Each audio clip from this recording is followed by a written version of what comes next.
बिहार में कहने की सुशासन की सरकार है, पर यहाँ हत्याओं का सिलसिला थम नहीं रहे हैं। खास करके दलितों को, दलित यहाँ पर बिल्कुल सुरक्षित नहीं है। चाहे होली के बाद से इनकी तादाद बढ़ी है, इनके मर्डर का जो भी मामला है बहुत तेज़ी से बढ़ी है। नवादा जिले के एक छात्र को हत्या करके उसको फांसी पर लटका दिया गया और उसको आत्महत्या का रूप दे दिया गया। वहीं सहरसा में एक शिक्षक को गोली मारकर हत्या कर दी गई और औरंगाबाद में रंजीत पासवान को गोली मारकर हत्या कर दी गई और कोमल कुमारी पासवान को भी हत्या कर दी गई। और सभी हत्याओं को कहीं न कहीं एक्सीडेंटल तो आत्महत्या का रूप दिया जा रहा है। अभी हम आपको बता दें कि सहरसा में जो घटना हुई है वह मानवाधिकार के जिला अध्यक्ष थे, एक शिक्षक थे और उनका नाम राजकुमार पासवान था। उनको गोली मारकर हत्या कर दी गई। औरंगाबाद के कुटुंबा प्रखंड के जमुआ गांव में रंजीत पासवान को गोली मारकर हत्या कर दी गई और कोमल कुमारी पासवान औरंगाबाद में उनको 4 व्हीलर से कुचल करके और मार दिया गया और उसको एक्सीडेंट का रूप दे दिया गया है। मामला तब नया मोड़ लेता है जब कोमल कुमारी के साथ जो भी घटनाएं हुई उस पर उसको एक्सीडेंटल का जो मामला दिया गया है, एक्सीडेंटल का रूप दिया गया है।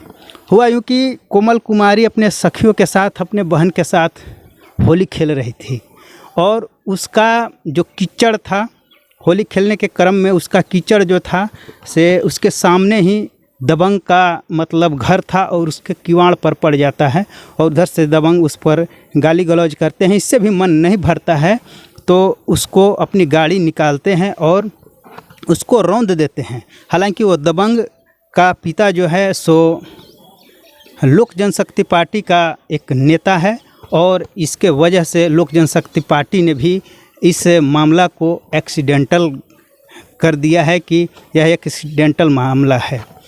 तो इस तरह से दलितों पर अत्याचार होते रहे हैं।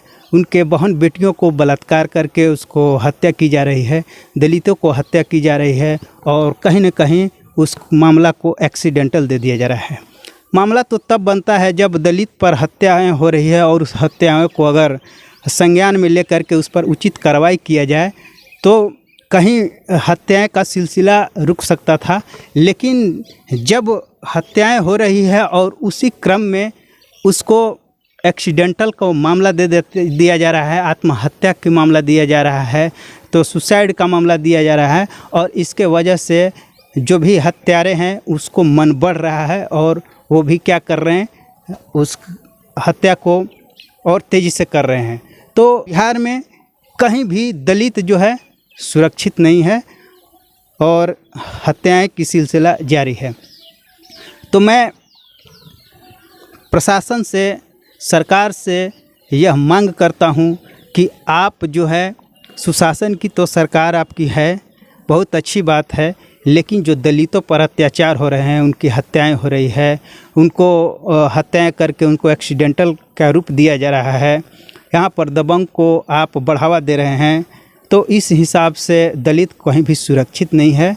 उनको न्याय चाहिए और जो भी घटनाएं हो रही है उसको संज्ञान में लिया जाए और संज्ञान में लेकर के उस पर कार्रवाई किया जाए।